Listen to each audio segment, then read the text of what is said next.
My name is John David Wells. We report the news. We analyze the news for fact and bias. We make commentary, which is not the news, and it's just my opinion, by the way. We also debate. In other words, when I make commentary or when I read the news, it's open for debate. So by all means, debate. 817-379-2172, 817-379-2172, or you can join the chat room. So far, the chat room is empty, so you have a chance to win the chat room derby.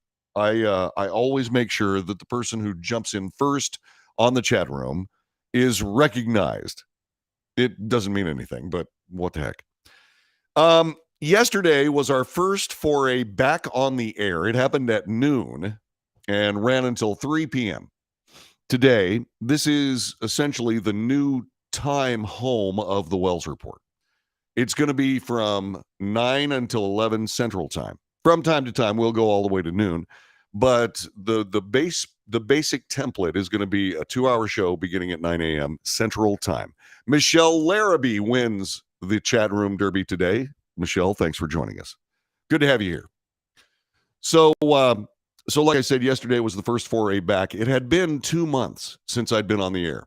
And the reason I had not been on the air is because, well, our house got hit by lightning and it zorched a whole bunch of my equipment. If you look over my shoulder, you'll notice there's a big hole in the wall that was not caused by lightning, but it was caused when the television that used to hang there was blown to smithereens by the lightning.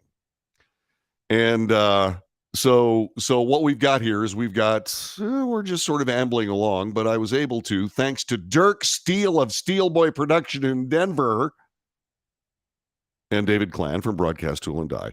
Dirk Steele produced a computer to replace the one that was essentially smoke and ashes so that I could play my music and have my time and all that kind of. I've got this wonderful computer over here. Thanks to Dirk Steele. Anyway, I have this computer and it plays all the music, and it does so automatically thanks to David Klan of Broadcast Tool and Die. Broadcast Tool and Die, a company in Madison, Wisconsin, that helped me get all my music together, and it took me a couple of months to be able to develop the engineering acumen to be able to do all this stuff. See, when you work at a radio station, other people do this stuff. When you don't work at a radio station, you get to do this stuff. It's not easy.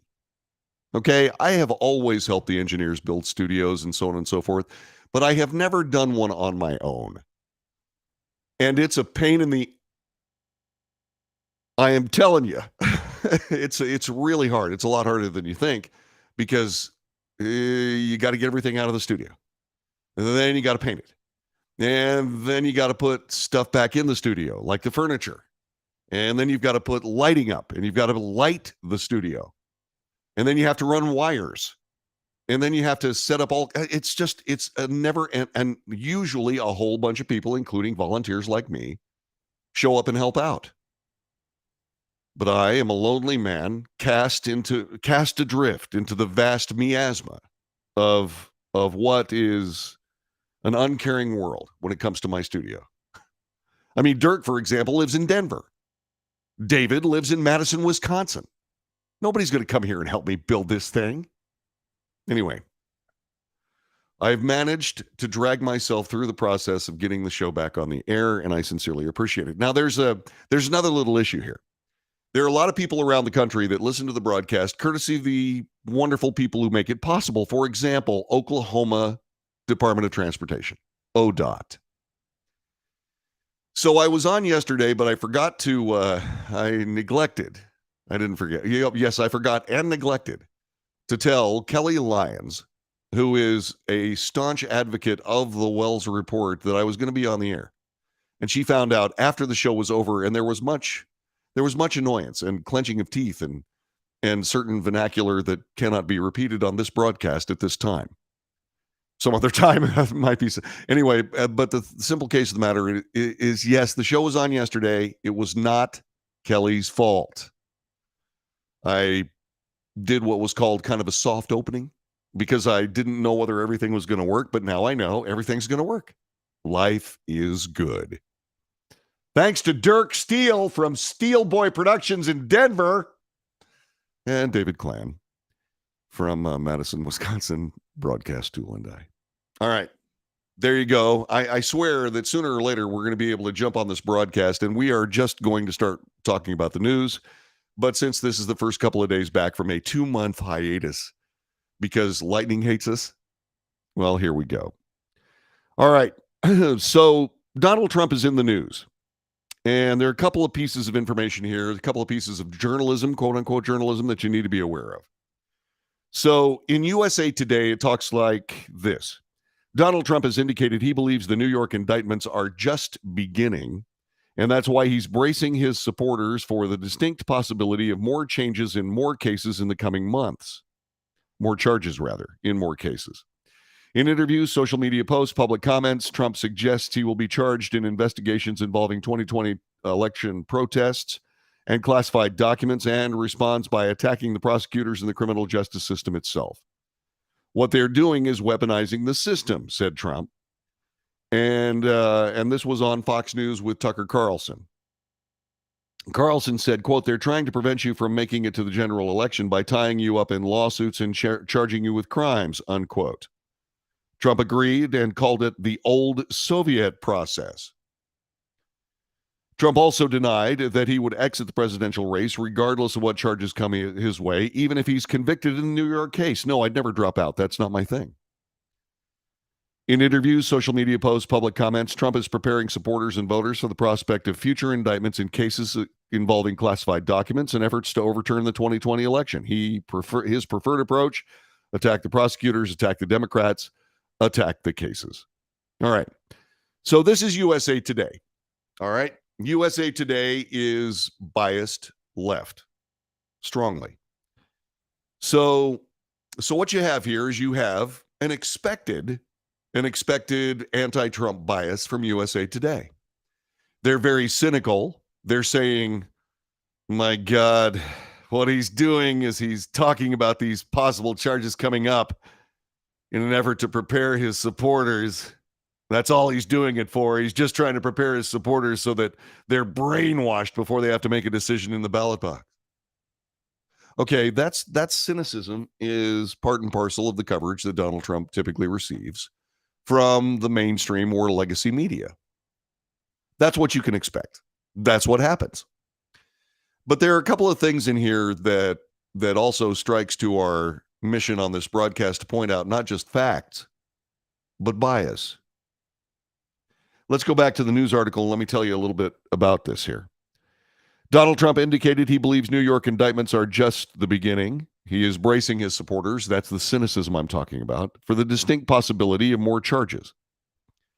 And then he talks a little bit about, the article talks about where this information is coming from, typically public comments, social media posts, interviews.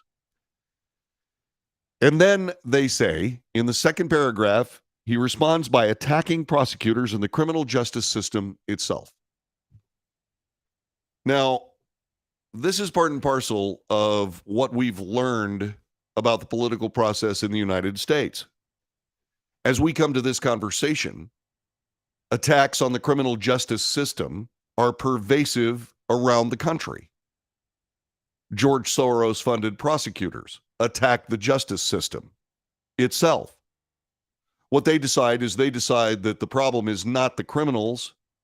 The problem is actually the laws themselves. That's their modus operandi.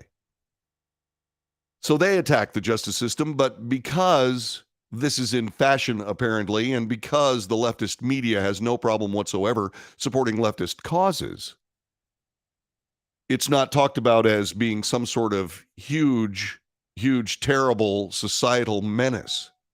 My God, President Trump is attacking the justice system itself. Well, okay, where did he learn it from? Where did he learn it from?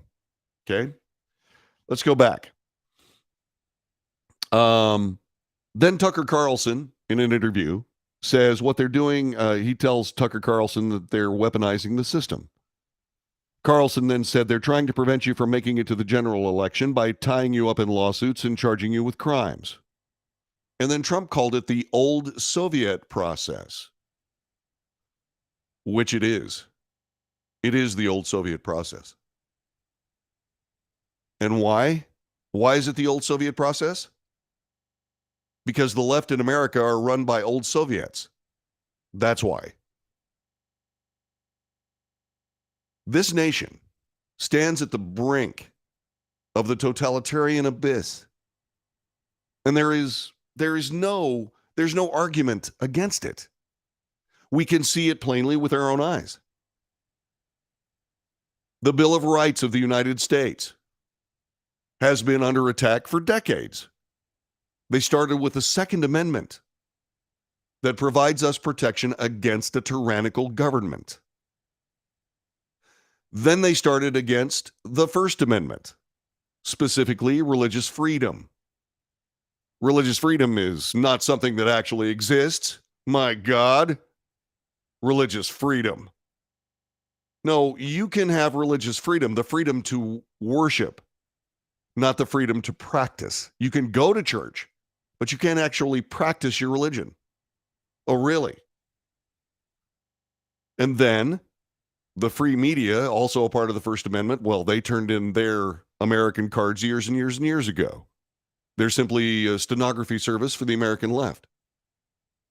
But now they're talking about your free speech rights.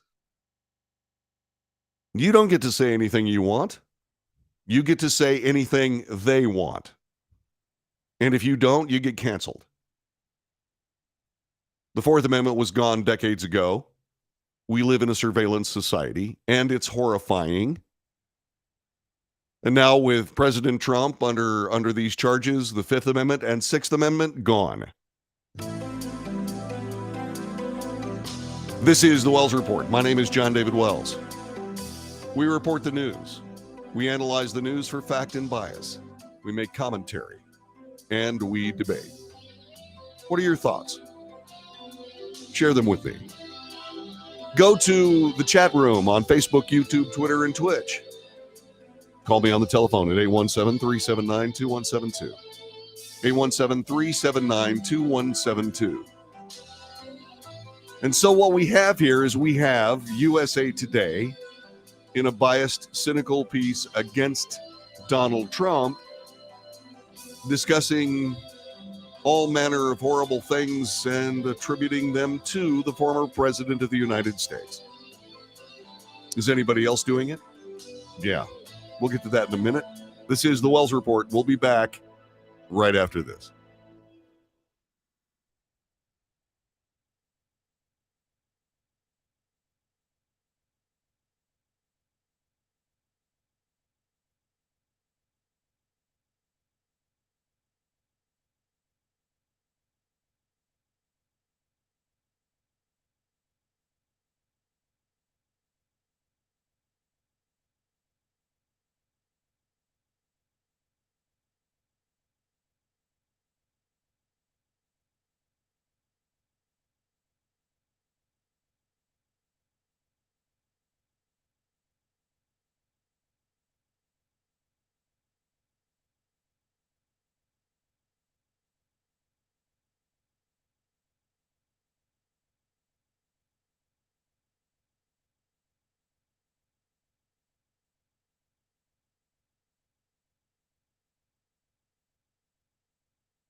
This is the Wells Report. My name is John David Wells. You're saying to yourself, does he have a cold? Yes, I do have a cold. Insofar as colds are coronaviruses, and so is COVID-19.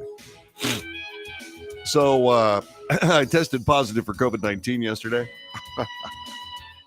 And I have runny eyes, and I have a runny nose, and I have a sore throat, and I'm coughing. But it's basically a mild cold. This is what happened last time. And yeah, I got 2 vaccinations and a booster. And then I got hit with COVID, and here we go again. So I'm really trying to figure out what exactly did they inject into us. I really don't know, because it sure as hell wasn't a COVID-19 vaccination. Anyway, I guess we'll find out. So if I suddenly start, I don't know, talking about how great Joe Biden is, or any number of other things, we may have a problem. I'm not expecting that to be an issue. Okay. Let's see. Jonathan Martin says, good morning. Good morning, my brother. I miss you. Don Pepper says, thanks. Glad you fought your way back. By the way, Don is one of those nice people that returned with a with a Patreon subscription to the Wells Report. Thank you for doing that. If you don't know how to do that, I'll explain later. Kelly Lyons, the aforementioned wonderful advocate of the Wells Report, also dear friends with me personally for over 40 years. She says, hello from the great state of Oklahoma. We at ODOT are so happy that you're back on the air. Yeah, it's good to be back. I just didn't want to do something. I didn't want to do anything haphazard. I didn't want to do anything. I just didn't want to slap something together. I wanted the show to be good. And it took me a long time, because it's just a technical nightmare, and I'm not an engineer. By the way, Jess says hi. And then she says her son Dex is doing math and said, oh, he's back on. Yeah, I'm back on. Okay. Now, so we've been talking about the cynicism, the anti-Trumpism of USA Today. But there's something else interesting. Listen to this. Former President Donald Trump is receiving criticism from some on the right in the wake of comments he made in which he said he could never hit California Governor Gavin Newsom because the liberal Democrat, meaning the governor of California, was so nice to me. Okay? Yeah, he said something nice about Gavin Newsom. He's been so nice to Donald Trump. I suppose so, yeah. Yeah. You know, I realize this may sound strange, but, I have attributed sociopathy, being sociopaths, to a lot of politicians. And yes, I believe that Gavin Newsom is a political sociopath. But that being said, it doesn't mean he isn't necessarily nice from time to time. Do I believe it's a wolf in sheep's clothing act? Absolutely. I mean, Gavin Newsom, I see right through him. He's somebody that I am extremely concerned about. If you want to see what this superficial narcissistic stuff can actually accomplish, go look at all of the Elie Riefenstahl propaganda films from the Nazi era in the late 30s. That being said, Donald Trump is being hammered because he said one nice thing about Gavin Newsom. Then right after that, he said, you have a very ambitious guy in California, but he's done a terrible job with the state. When I was president, I got along very well with him. Okay. So let me ask you this question. Where does this article come from? The article comes from Fox News. Why is that important? Because Fox News, just like USA Today, is biased. They don't want Donald Trump to be the president of the United States. Fox News is working against the fortunes of Donald Trump. I'm not drawing a conclusion for you, but I want you to draw a conclusion. Does that mean anything to you? Does that matter? This is the Wells Report. We'll be back with more in just a moment.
This is the Wells Report. My name is John David Wells. Our telephone number is 817-379-2172. 817-379-2172. We bring you the news. We bring you analysis. We bring you commentary and debate.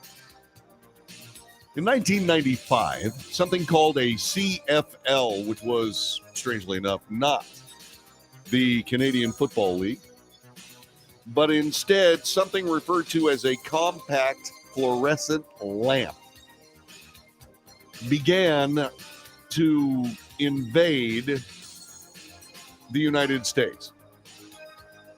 They were manufactured in China. And you really didn't hear about them until sometime in the 2000s. As a matter of fact, typically during the Obama presidency. What ended up happening is that the government of the United States made incandescent light bulbs illegal. And General Electric, after proposing that everybody go to fluorescent light bulbs, suddenly got some help by the U.S. government. Did they pay for it? Probably. I don't know exactly how that happened. I've always thought it was rather fishy. But what you have to do and what you have to understand is that I thought it was all incredibly improper that the United States government saw fit to not just promote a form of lighting that was,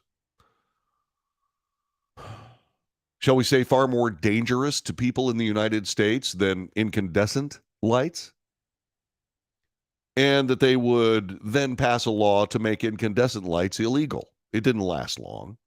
Neither did these swirly fluorescent bulbs, because just like the innovation that brought swirly fluorescent bulbs and took us away from incandescent light bulbs, created a less market share for incandescent light bulbs, well, LED lights, like the lights currently lighting this room, swept past fluorescent lighting like it was standing still, which was good.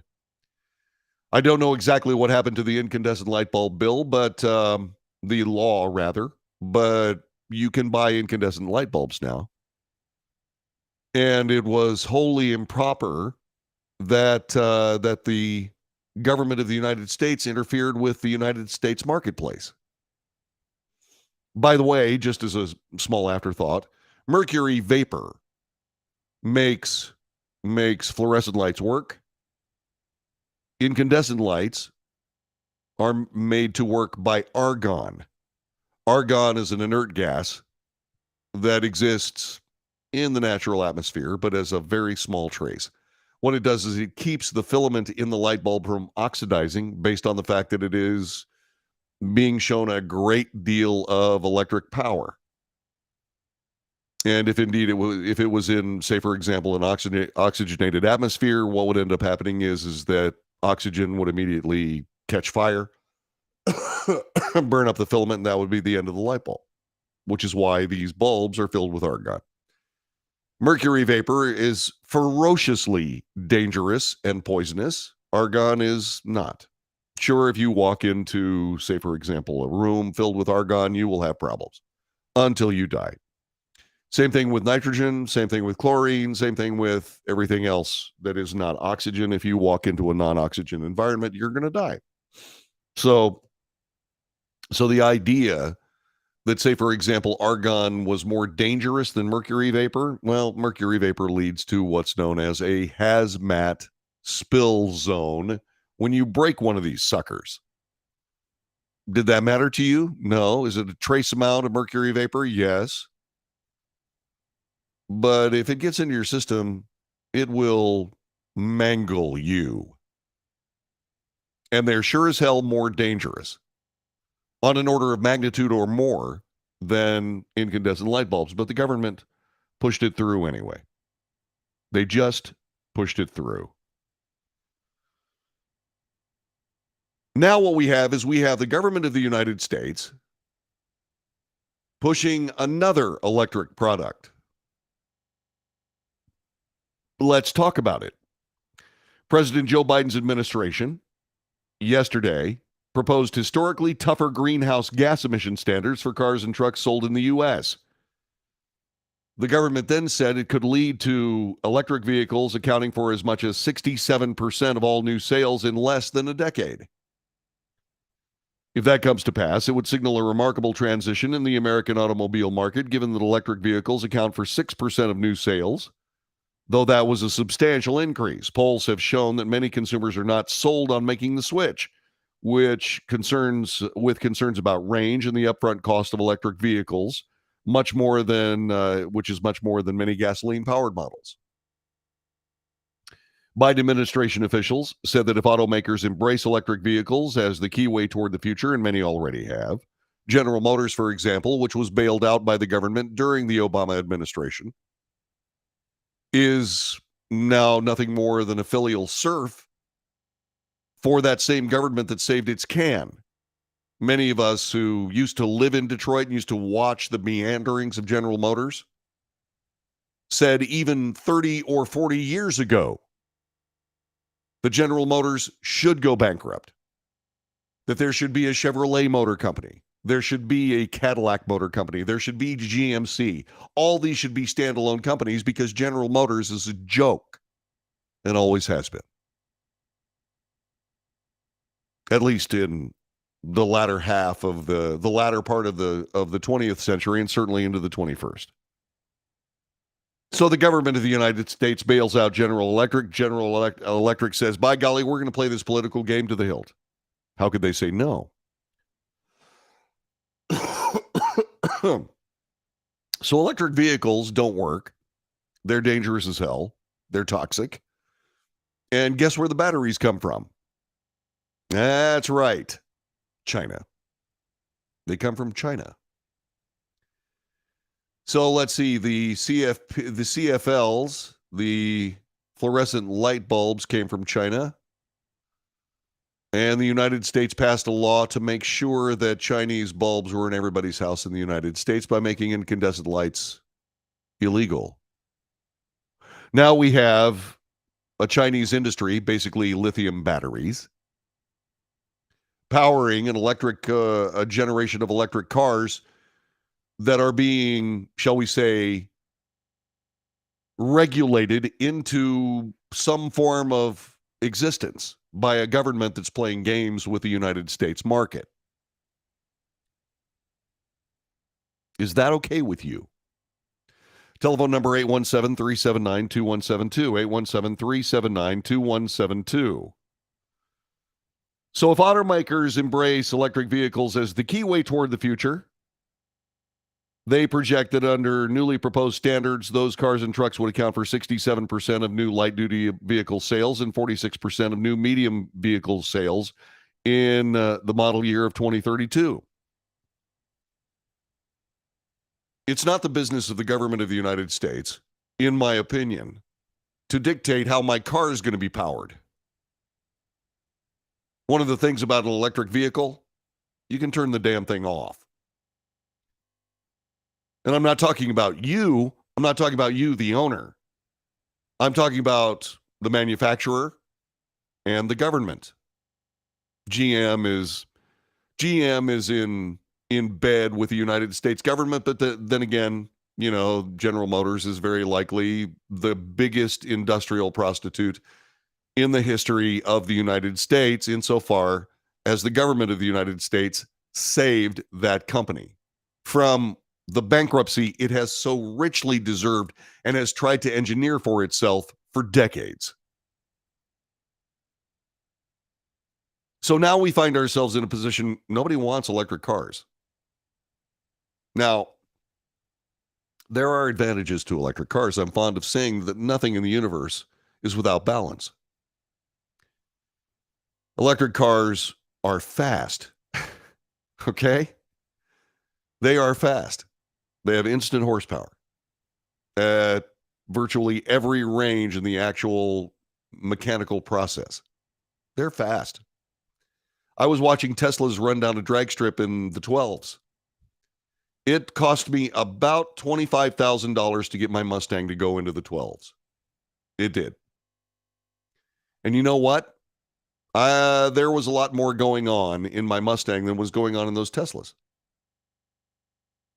But the difference is that I can essentially recharge my Mustang in about 15 minutes. It takes hours to recharge your electric car. Oh, no, no, no. They'll figure all that out. Sure, they will. But physics are physics are physics. And you know what? In order to speed up the electrical process of recharging your electric vehicle, they're going to have to create these charging stations that are so ridiculously powerful from a voltage and amperage standpoint that if anything goes wrong and you happen to be in the way, they won't find anything of you left. You will simply be vaporized. We're talking tens and tens of thousands of volts at thousands of amps. And I happen to know a little bit about the power of electricity. My house got hit by lightning. It knocked this broadcast off the air for 2 months. So no, there's not going to be a way to do that. Further, I also found out that the batteries that we use to power these electric cars, well, they're worn out industrial batteries that have been refurbished. They're not fit for industrial use anymore. So what's happening is they're being passed down. They're being passed down to weaker and weaker and weaker use. I suppose that's a good benefit of recycling, I suppose. But if I'm paying $60,000 for an electric car, I'd kind of like the equipment in it to be new, as opposed to being secondhand industrial battery cast-offs. Further, I had to rebuild my transmission in my Tahoe. Cost me $4,000, but then again, I asked for a lot of very, very high performance pieces because I don't want my transmission to ever break. And this transmission will never break. And if you want to know how you can get one for yourself, go see Mike at Mike's Trick Shift in Fort Worth, Texas. He'll build you a transmission. It will be a rock. I can also, by the way, change the engine in my car for about $10,000 or $12,000. It will cost you $40,000 to change the batteries in your electric car. In other words, you will not ever change the batteries in your electric car. You'll get rid of the entire car. Back in the 70s, there was this thing called planned obsolescence. And what it was they designed cars that would last about 5 years and then slowly deteriorate into something you'd be embarrassed to drive. Or you'd be in a situation where not only are you embarrassed to drive it, but it's not a reliable automobile. And it became a government scandal in the 70s. My God, planned obsolescence. Well, electric cars, they're going to be planned to be obsolete in about the same amount of time it takes to wear out the batteries for good. Yeah, this is a nasty scheme. One of the cool things about my Tahoe out there is that I can rebuild it a hell of a lot cheaper than anybody can rebuild an electric car for any reason at all. Now remember, like I said, there are advantages to electric cars. A lot of them don't need transmissions. And if they need transmissions, they're a lot simpler than the, say, for example, 6-speed that I have in my car. You basically need 2 speeds because there's power all throughout the electric motor range. I mean, I'm telling you, like I said, for a guy who is totally focused on cars that can move well, handle well, accelerate well, that can be raced well. There are a lot of advantages to electric cars. There truly are. But in a very, very narrow operating paradigm, in a very narrow operating envelope.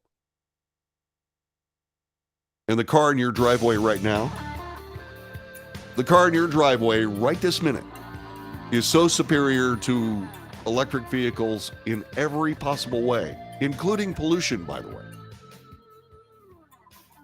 It makes it belies the hypocrisy of all of this. What's also a problem is this, is just like the Obama administration, the Biden administration is now forcing you by using government regulations to hammer one industry in order to build another. That's not the job of the federal government of the United States. They have no business interfering with the United States economy, with the marketplace. Should the cars be safe? Sure. Should they not pollute? Okay. But gasoline cars don't pollute and haven't for about 30 years. This is the Wells Report. We'll be back with more in just a moment.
This is the Wells Report. My name is John David Wells. If my throat sounds a little hashy to you, it's because I've got COVID-19 for the second time in my life after 3 COVID-19 shots. There you go. That being said, we are doing the Wells Report. We're finishing up the first hour of the second show since we've been off for a couple of months. And once again, welcome back. It's good to have you here. Some people are talking on the chat room. Don Pepper was listening yesterday. I was on from noon until 3. If you missed that show, you can go back and see it. It's kind of cool. You can go to Facebook, YouTube, Twitter, Twitch. You can go to Rumble, and you can go to Patreon. And by the way, if you're watching on Rumble and Patreon, this show was broadcast earlier today for playback at your convenience. Anyway, I mentioned on that show yesterday that I have a job. I've got a real job because I was tired of Susan subsidizing the Wells Report. I needed to bring some money into this house. And so I got a job at Defender Outdoors, the world's greatest, and I mean the world's greatest gun firing range, training facility, and retail store. I'm proud to work there. I love the show. I love the store. Don Pepper said, hey, you mentioned Defender Outdoors or Defense Outdoors yesterday. I got my LTC instruction. That's license to carry. By the way, you got that LTC instruction from Clint, who is one of the incredible professionals at Defender Outdoors. So there you go. Let's see. Yvonne Field just showed up. She has been a long-time staunch advocate of the Wells Report. Good morning, everyone, she says. Let's see. Then I got I must be making some kind of noise because there's this person trying to sell me promotion for the Wells Report online. How nice. Let's see. Yvonne said also, Stu on Glenn Beck did a bit on what it takes to clean up a fluorescent swirly bulb when it breaks. It was hilarious. I have to go see it. I have to. Let's see what else. Don says, I just had to replace LED bulbs in an older building with incandescent because the LED were flickering because of dirty power. Yeah. We've got a long way to go before we go to electric anything. I mean, I guess it was 2 years ago in February, 500 people died because they screwed up electricity in the state of Texas. Let's see, by the way, at minus 20 degrees, electric cars are worthless. Yeah, that's true. That's okay. Don't worry about that. At minus 20 degrees, all you got to do is turn on the heater. Oh, wait. The heater's electric. Yeah, the heater to keep the battery warm is electric. What does that mean? That means you have to do what the people in Alaska and a lot of other places up north have to do. They quite literally have to plug in their cars so the water inside their engines that keep the engine cool doesn't freeze. So now what you're going to have to do is you're going to be burning electricity. And by the way, do you spend enough money on electricity? I mean, I don't know about you, but I spend enough money on electricity. I don't need to spend any more charging an electric car. Right? I just don't. Anyway, and by the way, Anoy Guzman says that LED bulbs give me a headache. Yeah, that's probably because they're not actually on. They're flashing like 100 times a second. That can drive you crazy. It can. So President Joe Biden is offshore. He's out of town.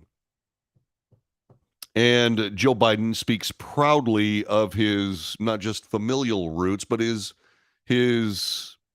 ancestry, which is Irish.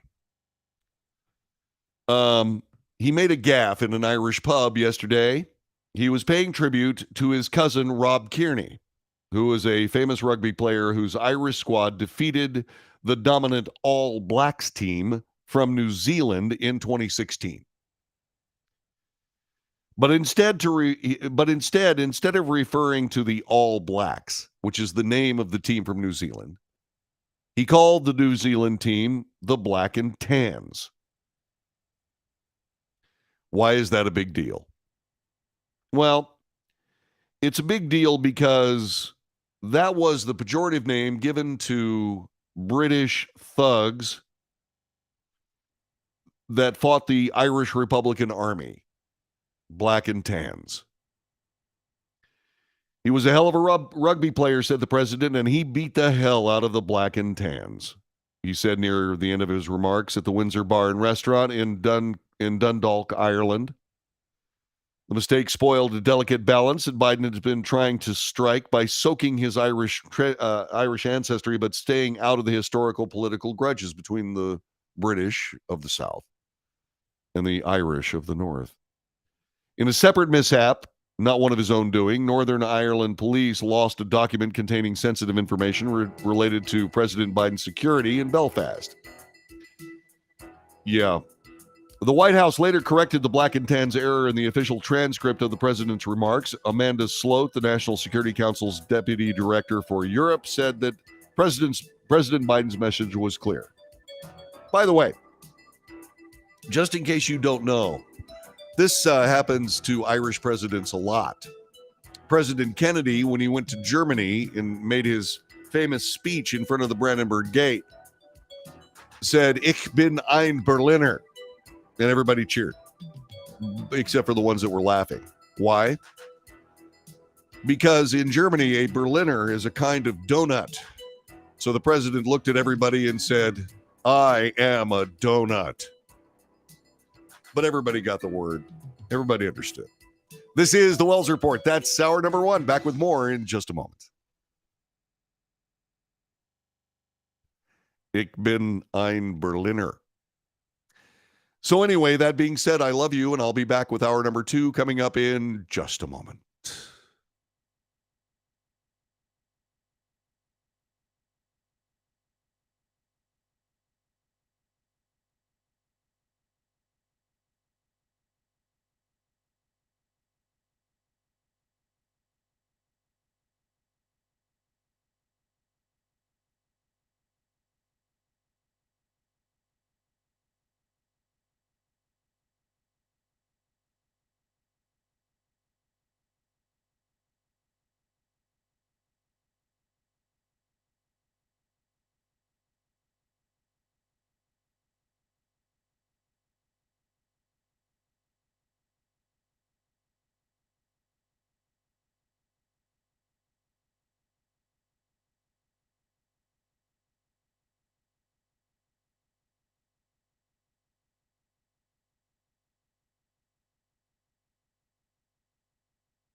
North to south, coast to coast, around the world. This is the Wells Report. Greetings. My name is John David Wells.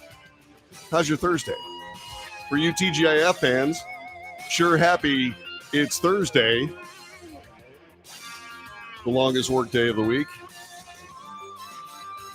If it sounds like I have a cold, I don't have a cold. I have COVID.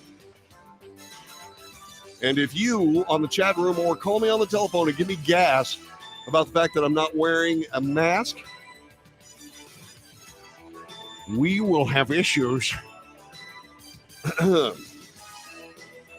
took the shots. I took the booster. I got COVID. And now I have COVID again. I get to see the doctor at 1 today. Great. You know how much I love going to see the doc. Anyway, that being said, welcome to the Wells Report. What do? We report the news. We analyze the news for fact and bias. We point that out. We make commentary. And that commentary is just my opinion, just as valuable as yours. So we debate. You can do that a couple of different ways. You can join us on the chat room. By the way, Mike Renouy has said, there you go. And let's see what else. From last hour, Yvonne Field says, do we really believe any of President Biden's stories anymore? No, we don't. Well, we haven't done that. Let's see what else is going on. Mike says the camera is closer a little bit and the clock is sharp. It is. We have better computers. Why? Well, because they're new. Yeah, because they're new. Because the house got zorched a couple of months ago, and we finally got the studio running again, and there we go. Let's see. Poker Monkey says he's back. Poke, it's good to see you. Sorry you're sick, JD. Get better soon. I'm working on it. I slept for 8 hours and 46 minutes last night because whenever I get a virus, I go to bed. I go to bed and lie around like a big old walrus. Cuckoo-ca-tube. I lie around and I kill the virus, and that's what I'm planning on doing today, although I do have a foray out into the wild a little bit later on. Yes, indeed, I will go see Dr. Krieg. Let's see. Yvonne says this. I'd give you more grief if you did have a mask on, especially knowing you're in your own home. There are people still driving around with masks on. Stop it. Stop it. Nothing we were ever told about COVID-19 was true. Nothing. It was a political manipulation which solved one problem for anybody with a brain, which is the government has no business in the health care of Americans. It can't handle it. The agency supposedly trying to track public health, specifically the Centers for Disease Control in Atlanta, is nothing more than a political tool. And they told us a bunch of things that were flat wrong. And probably cost 100,000, 200,000, God knows how many lives. It was government malfeasance, government misconduct. And just like we were talking last hour, the government has no business in the American marketplace. The government of the United States has no business in American healthcare. They can't handle it. So I did everything I said I was going to do. I knew that COVID-19 was real. I knew that it was a serious deal, not like that bird flu hoax of years ago. I pointed that out before anybody else did as well. So what do we have? Well, we have another hoax involving American healthcare that was used to essentially suspend the Bill of Rights. We can't do that again. We can't let them do it again under any circumstances. These people aren't competent enough to be able to tell us how to live. Tell us what cars to buy. Tell us what vaccinations to get. They're just not competent. What does that mean? Well, that means that we need to get back to freedom in America. The freedom for you to decide whether or not you want to inoculate your kids against a bunch of dread diseases that killed a lot of kids. Tetanus, diphtheria, all these other things. You got to decide. That's the way it's supposed to be. The government's not supposed to do your thinking for you. You're supposed to do it. Did I have heart-squeezing moments when I determined that I should get my kids in vaccinations? Yes. Did my parents have to worry about that when I was getting vaccinations? No. because they were safe and effective. And yes, the manipulation of the people of the United States and around the world regarding vaccinations, cost a guy his medical license and his reputation, and it should have, in my view. But there are a lot of people who disagree with me, and that's okay, because we live in America, and it's okay to disagree. And as I said, when the government started talking about COVID-19, I made the decision, and it was another heart-squeezing moment, for me to go get vaccinated. Do I agree with the government telling me to get vaccinated? No. Did I do it anyway? Yes. Why? Because I thought it was my job, as someone that you pay attention to from a standpoint of getting the news, to be, yes, a guinea pig for the project. And so I can stand here, or in this case, sit, and point out with absolute clarity that after doing everything the government said, I still got COVID. Not once, but now twice. So what did they inject into us? I don't know. But suddenly, if I have some sort of strange growth coming out of my forehead that resembles an armadillo or an aardvark, maybe we'll have some idea. But that hasn't happened yet. Although I did have a little spot of basal cell skin cancer removed from my forehead. That's not an aardvark or an armadillo. That's because I lived in the high desert of Western America, right next to the sun at altitude, and burned myself one too many times, or two or three or four. So there. So what do we got? Well, we got a government that's malfunctioning. And what can we do about it?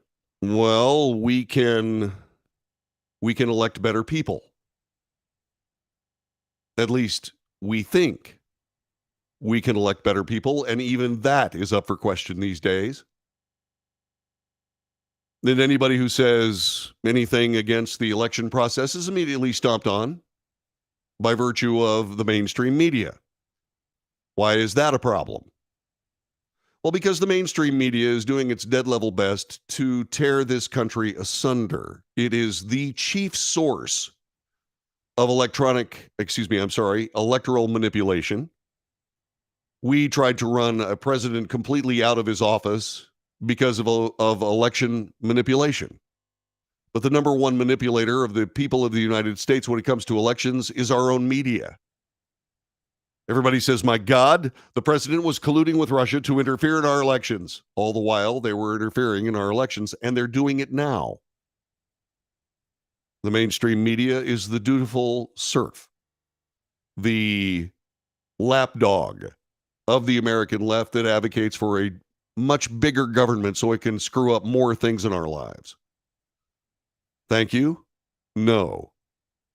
That's my point of view. Excuse me. My COVID is showing. So, the mainstream media is if not the architect, that would probably be the government itself, is certainly the contractor that is doing the building of the remaking of America to throw us all into the hands of a government that has proven itself to be incompetent over and over and over again. And these people, in some pathological sense, find it their mission to give that government more control of our lives, even though they're incompetent, instead of less control of our lives.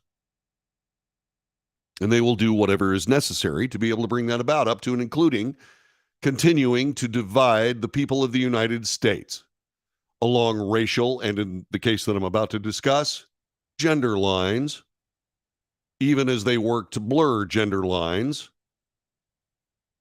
Once again, Rahm Emanuel said you should never let a crisis go to waste. And if there is no crisis, then you have to create one. Well, how do you do that? Well, in the case of this, what you do is you create some sort of silly nonsense that has to do with the commemoration of something important, quote unquote important, quote unquote important. What is that this time? I'm so glad you asked.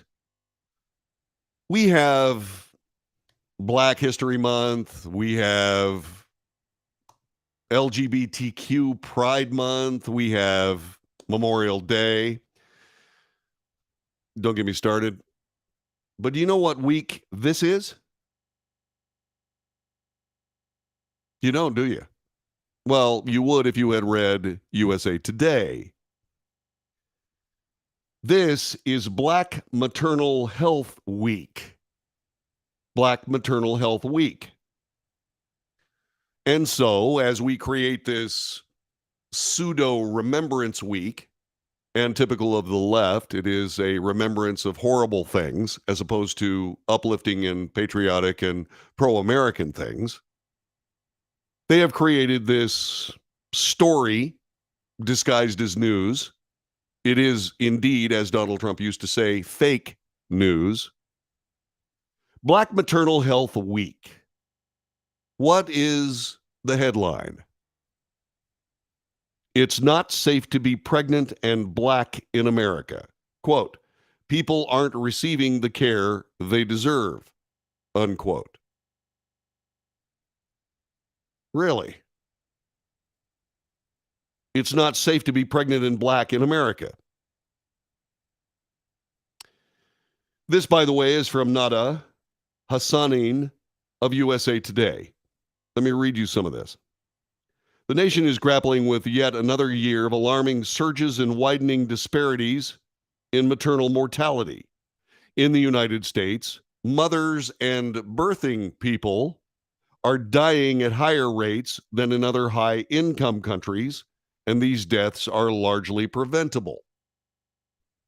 Black women suffer the highest rates of all racial and ethnic groups in the United States, almost 3 times the rate of white women. During Black Maternal Health Week, advocates and experts are raising the alarm on the urgent need for equity. Systemic racism, including historic neglect of Black and other communities of color that led to gaps in care, as well as implicit bias, contribute to the disparity, experts say. Excuse me, Ms. Hassanin, which experts? Well, they're just experts. Yeah, but which ones are they? Meanwhile, by the way, the White House issued a proclamation summarizing the federal maternal health funding initiatives and acknowledging the disparity. Quote, people aren't receiving the care that they deserve, said Angela Doisinola Aina, co-founder and executive director of the Black Mamas Matter Alliance. We still have a lot of work to do, especially systemically. Is this news? Or is this an opportunity to scare the living heck out of every Black mother in America currently gestating a baby? Which is it? Black Maternal Health Week. Is it divisive or is it constructive? You're listening to the Wells Report, watching it too. I'll be back with more in just a moment.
This is the Wells Report. My name is John David Wells.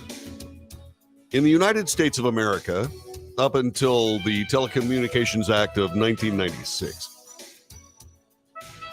news required integrity. News required truth. Because of deregulation begun in the 80s during the Reagan administration to America's broadcast networks, we are now in a situation where news isn't news.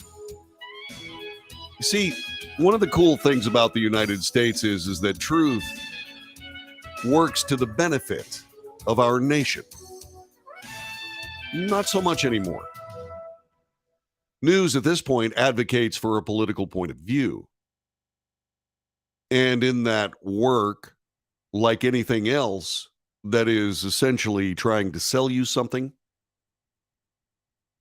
what has to happen is that they start with a premise. In this particular case, Black Maternal Health Week. And then what they do is they say, hey, there's a disparity between white women and black women when it comes to infant mortality. There is. And so that's obviously because all the doctors in the United States are racist. It's systemic racism. Really? How do we know? Well, because, quote, experts say, unquote. Which experts? Nobody.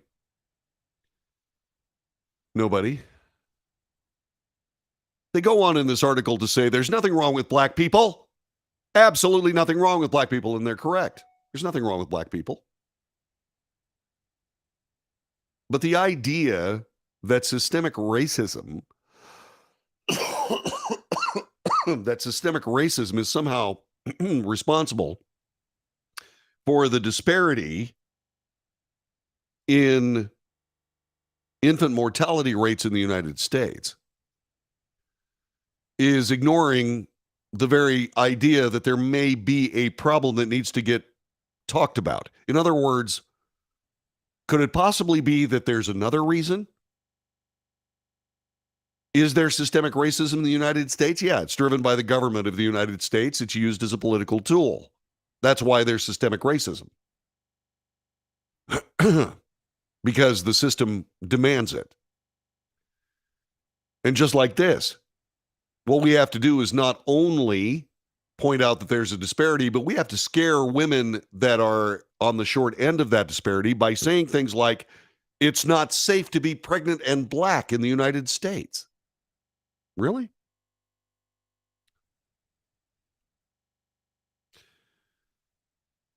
And I have to point this out. And I hesitate because it's so evil. But these are the same people that advocate for Planned Parenthood. You want to talk about infant mortality in the United States? Let's talk about the disparity between pregnancies ended in the black community versus pregnancies ended in the white community. 55 million?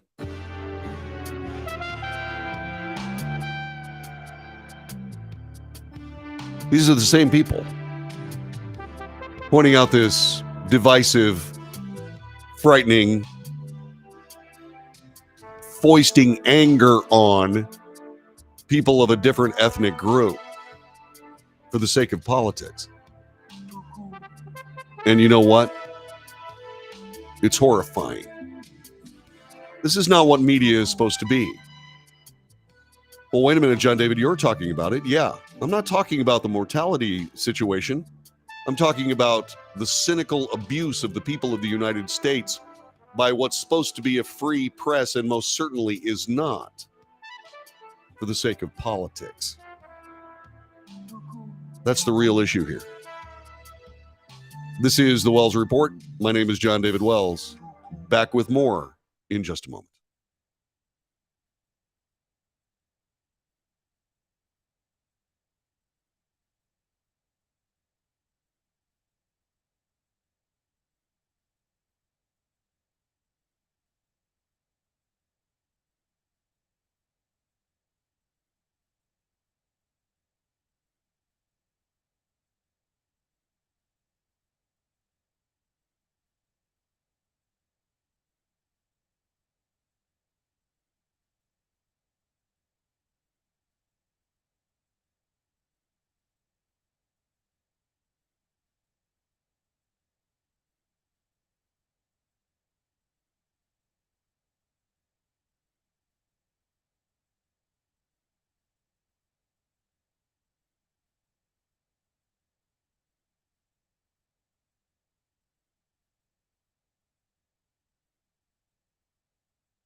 North to south, coast to coast, around the world. This is the Wells Report. Greetings, my name is John David Wells. Reporting the news, analyzing the news for fact and bias, making commentary and debate. That's what we do here. Before we go any further, I want to point out something. Jamie Foxx lives in North Texas. Jamie Foxx is a brilliant actor. He's an Oscar winner, in fact. And we found out that he is recovering from a medical complication. That's all we know. This from his daughter, Corinne. In a statement posted on her Instagram last night, the Fox family revealed the actor, quote, experienced a medical complication, unquote. He is recovering. The quote continues. Luckily, due to quick action and great care, he is already on his way to recovery. We know how beloved he is and appreciate your prayers. The family is asking for privacy during this time, unquote. I hope he's fine. I hope he's fine. God bless Jamie Foxx, one of the most brilliantly talented, funny, poignant actors of our time and more. This guy is a Renaissance man and wanted to give our very best wishes to Jamie Foxx today. So, human beings are great. I mean, we are very successful. We've been around for hundreds of thousands of years, and we're great. Now, that's one of those statements that can be made for any reason you want to, because there's very little comparison. I mean, when you start thinking about it, when was the last time elephants sent anybody to the moon? Or whales, for that matter. You know, by the way, what were elephants and whales doing during the Second World War? Did they ever contribute? No. Anyway, so you can say great things about human beings because there's really no competition. We're kind of the apex everything on this planet at this time. Artificial intelligence will soon get rid of that for us, but let's not dwell on the demise of everything. Let's just keep moving forward. One of the things about human beings that's fascinating to me is what I just referred to. I referred to the concept, in the case of Jamie Foxx, the true concept of the Renaissance man, someone who is a brilliant artistic performer, etc., thinker. Well, human beings are self-aware in most cases. Human beings are self-aware, and we're able to think beyond ourselves. Some people use that for positive aspects. Me, I think people are great.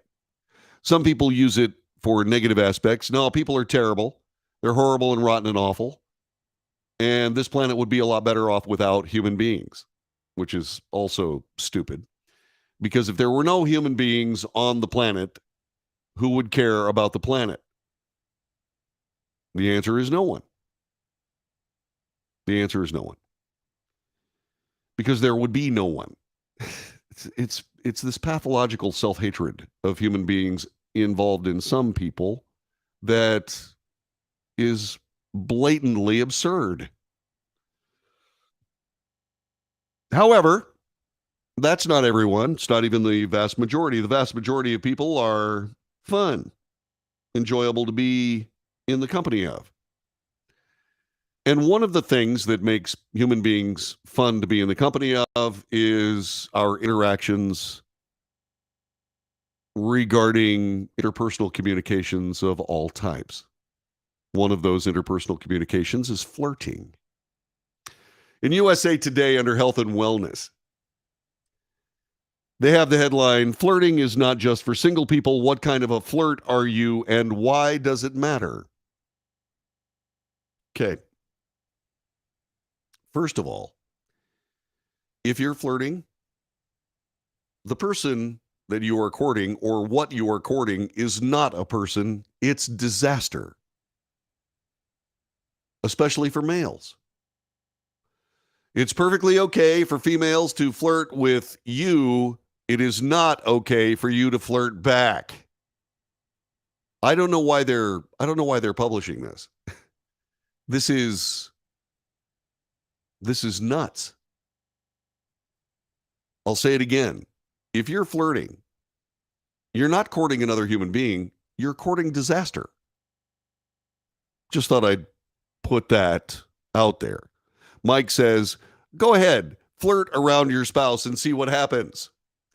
That is actually not that's not what this is talking about. What they're talking about is flirting with your spouse. Okay? More or less. Okay? To try to rekindle a relationship that may have, say, for example, matured into tolerance? Nah, not really. Susan and I have been together for centuries. That's what she says. It's so funny. Anyway, we've been together for centuries. And do we have the same relationship we had before? No. We have something completely different. Do we flirt with each other? I suppose. You could call it that. If you saw us, you'd think so. But actually, what it is I totally enjoy her company. And for some strange reason, she feels the same way. She feels the same way.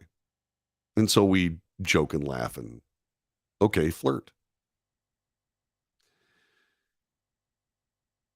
In point of fact, and I could say that probably for at least the last 30, if not 40 years, I don't flirt, but a lot of people think I'm a flirt. Why? Well, because I have a great sense of humor and I like joking with people. Do I joke with people over amorous and sexual things? No. No. Will I throw a double entendre out there? Yeah, I will. Very subtly, occasionally, and usually as a response to something that's been tossed at me. As a matter of fact, not just usually, as a matter of course. But I keep telling everybody that will listen that my mother gave me advice that is strong to this very day. John David, mind your manners and keep your hands to yourself. And I do. But getting back to this article, this from Laura Berman. She's an opinion contributor. She says, people often wrongly think that flirting is only for single folks. The truth is that flirting can keep you and your partner bonded and satisfied inside and outside. Speaking of innuendo, a University of Kansas study found that there are 5 distinct flirting styles. Flirting style number 1, physical flirting, in which sexual desire is made evident. There is another term for that, and that is, quote, possible felony, unquote. Number 2, there is traditional flirting, in which one person courts the other, who takes a more passive role. Yeah. Once again, you're not courting. If you're flirting, you're not courting a person. You're courting disaster. 3, there is polite flirting, in which good manners play a large role. Once again, I don't flirt. I play. Okay? But if you had to assign that play to some sort of flirting context, it would be polite flirting. Sincere flirting, in which strong emotional connections are established. Please see my opinion about flirting style number 2, where you're courting disaster. And playful flirting, in which being fun and silly are most important. I suppose if you have to assign another kind of flirting to what I do, maybe playful flirting would be it, but I don't flirt. I don't flirt. I'm just fun. There's a difference. And you're sitting there going, yeah, you think those jokes are funny, don't you? Well, you just interfered and absolutely disrupted the life of that Me Too girl over there. Hashtag Me Too over there. Okay. Not surprisingly, flirting styles greatly impact relationship success. Individuals who engage in playful flirting and flirted for flirting's sake were less likely to have meaningful relationships. Sure. Unlike people who engaged in sincere flirting or polite flirting, those who engaged in physical flirting were not only likely to have meaningful relationships, they were also more likely to have sexual chemistry with their partners. In the hashtag Me Too era, there is absolutely zero sexual chemistry. And if you present sexual chemistry, you're about to get hit in the face hard, and not by some woman using the finely honored and even traditional admirable slap across the face of some rude snot. I'm talking about the right cross that comes from some crusader against you as a human being trying to convince another human being that you're interesting enough to spend more time with. How dare you? Anyway, no matter what type of flirt you are, it's important not to allow flirting to fall by the wayside, especially if you're in a long-term relationship.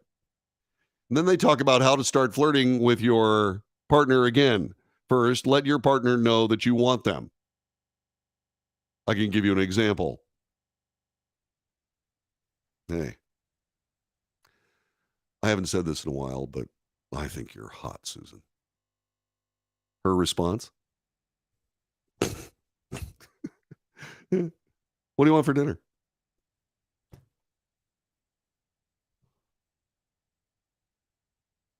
Need I say more? That that's so funny. Anyway, make it as sweet or as naughty as you want, but when you're flirting with your partner again, remember to make your desire clear.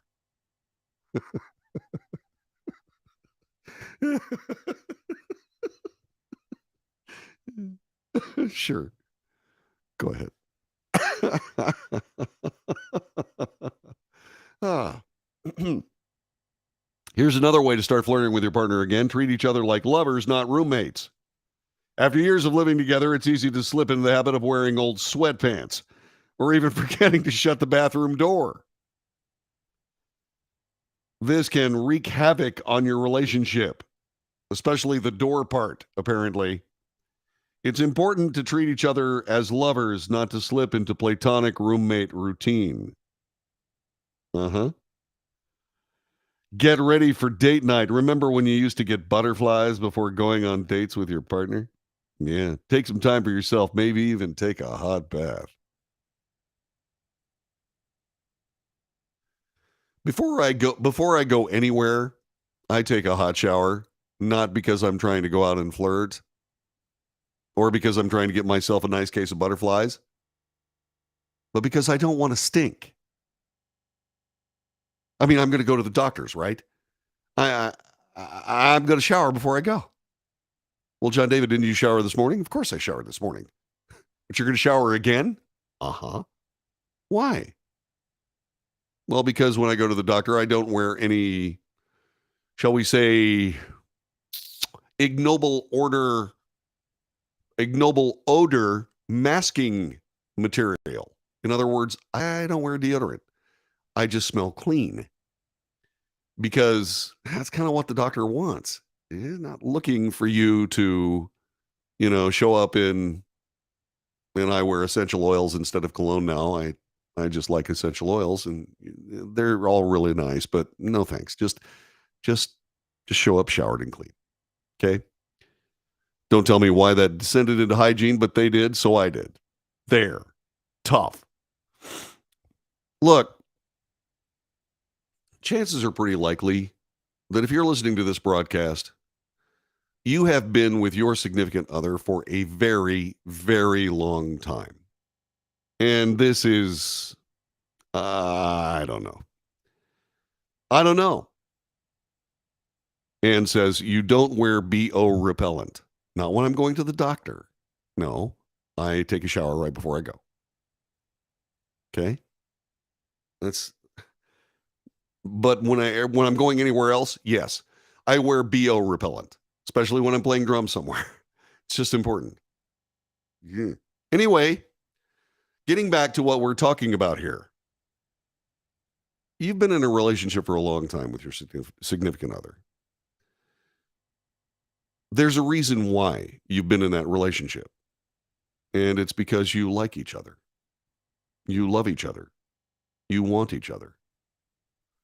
You don't have to flirt. Because essentially what you've done is you have created a long-standing, wonderful relationship. As opposed to using the word flirt to describe your behavior, I would like to posit the following. Change flirt to revel. Revel in that relationship of yours. I think that'll probably get you a lot farther than flirting. And you certainly won't hear that that thing that comes from your spouse. Revel. Yes, revel. Revel. Kelly Lyons, revel? Yes, revel. And she says, of course, what about revel? Yeah, a little bolero can go a long way. I'm not going any further. This is the Wells Report. We'll be back with more coming up in just a moment.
This is the Wells Report. My name is John David Wells. Our telephone number is 817-379-2172.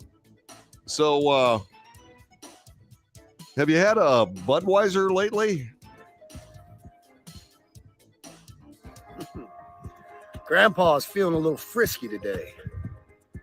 Let me say something to all you and be as clear and concise as possible.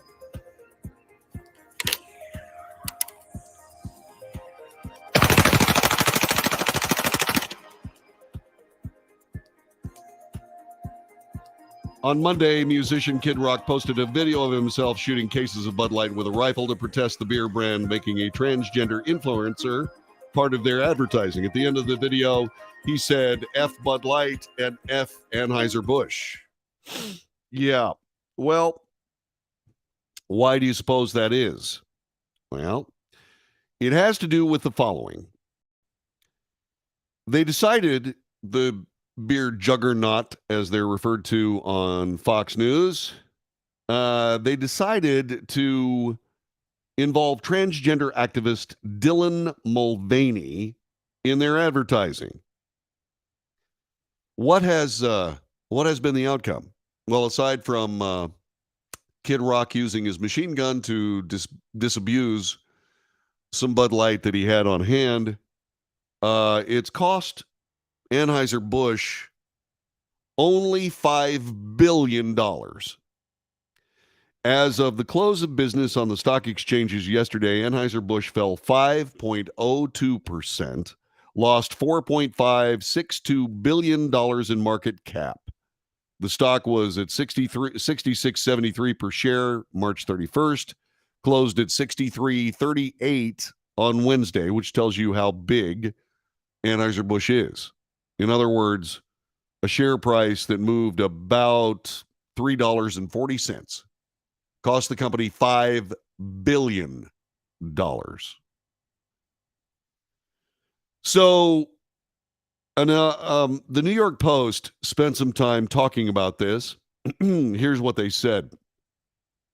Beer colossus Anheuser-Busch saw its value plummet more than $5 billion since the company announced its branding partnership with transgender social media influencer Dylan Mulvaney. Since March 31st, the shares of Bud Light's parent company have fallen by 5%, knocking the company's market value to $127.13 billion from $132.38 billion. Anheuser-Busch stock fizzled more than 1.5% yesterday alone. The company is dealing with the fallout from conservatives over its deal with Mulvaney, the 26-year-old transgender influencer with more than 10 million followers on social media. Mulvaney fired back at critics day before yesterday, accusing them of bullying her because she's an easy target. You might indeed be an easy target, Ms. Mulvaney, but that's my choice. Just pointing that out, okay? Your body, your choice. The reason I think I'm such an easy target is because I'm so new to this. I think that going after a trans woman that's been doing this for 20 years is a lot more difficult. I think maybe they think there's some sort of chance with me, but what is their goal? Ms. Mulvaney, there are a lot of people out there wondering the exact same thing. These people, they don't understand me, and anything I do or say somehow gets taken out of context. You are male. You indeed are out of context. Why wouldn't anybody that sees you also say things that have to do with you that are out of context? You see, it's not our fault that we aren't interested in drag queens. We're not interested in trans life. 0.6% of Americans are transsexual. 0.6%. Turning the entire country on its head because these people are now the latest victims of a disgusting and terrible society, quote unquote. That's not the issue. The issue is as follows. By all means, live your own life. I don't care. But when you are, say, for example, Anheuser-Busch, you have two groups of people. You got this group of people over here. You got this group of people over here. They're gigantic. That's most people. And then you got this group of people over here. That even on this camera shot, I can't make the gap small enough to represent the difference between 330 million people and whatever 0.6% is in context, shall we say. Seriously?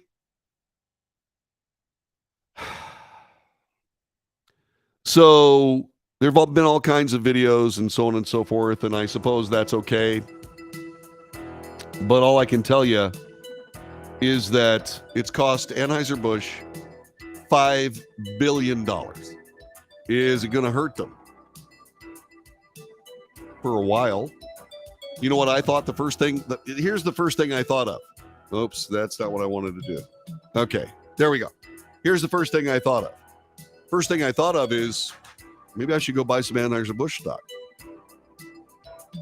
Is it because I don't care about this whole thing? No. It's because Anheuser-Busch is going to rebound. And I can make a little money. Welcome to America. This has been the Wells Report. Thanks very much for joining us. God bless you and yours. And we'll see you again tomorrow, I think. Have a good one. Bye-bye.